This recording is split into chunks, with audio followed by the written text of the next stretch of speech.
تمام تعریفیں اللہ رب العزت کے لیے ہیں جو تمام جہانوں کا پروردگار ہے۔ درود و سلام ہو ہمارے آخری اور پیارے نبی حضرت محمد مصطفیٰ صلی اللہ علیہ وآلہ وسلم پر، ان کی آل اولاد پر اور تمام صحابہ کرام پر۔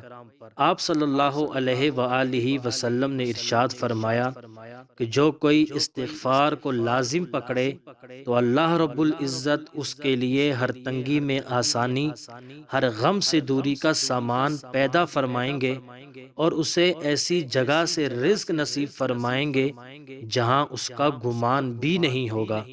اور فرمایا کہ قیامت کے روز جو شخص اپنے نامہ اعمال میں استغفار کی کثرت پائے اس کے لیے خوشخبری ہے۔ اور فرمایا کہ اے لوگو، اللہ کے سامنے توبہ کرو، بے شک میں بھی دن میں 100 مرتبہ توبہ کرتا ہوں۔ حضرت عبداللہ بن بسر رضی اللہ تعالیٰ عنہ سے روایت ہے کہ رسول خدا صلی اللہ علیہ وآلہ وسلم نے ارشاد فرمایا کہ بہت عمدہ حالت ہے اس شخص کے لیے جو قیامت کے دن اپنے اعمال نامے میں کثرت کے ساتھ استغفار پائے۔ دوسری روایت میں آتا ہے کہ جو شخص چاہے کہ قیامت کے دن اس کا نامہ اعمال اس کو خوش کر دے تو اس کو چاہیے کہ کثرت کے ساتھ توبہ اور استغفار کرتا رہے۔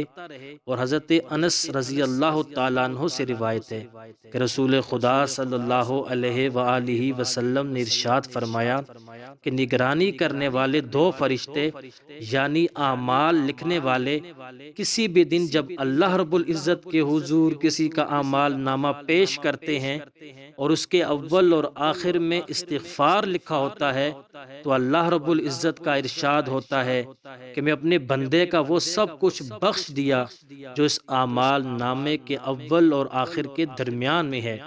حضرت حسن بصری علیہ رحمہ سے کسی نے قحط سالی کی شکایت کی یعنی بارش نہ ہونے کی، تو انہوں نے فرمایا کہ استغفار کرو۔ دوسرے نے تنگ دستی کی شکایت کی تو اس کو بھی فرمایا کہ استغفار کرو۔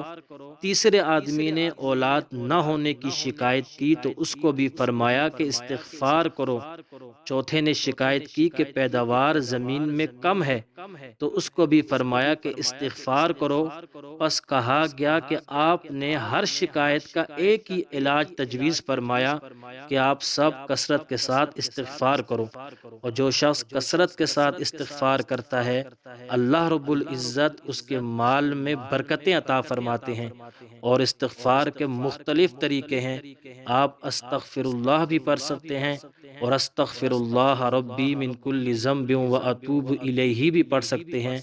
استغفار کی برکت سے اللہ رب العزت آپ پر اپنی رحمتوں اور برکتوں کی برسات فرمائے گا۔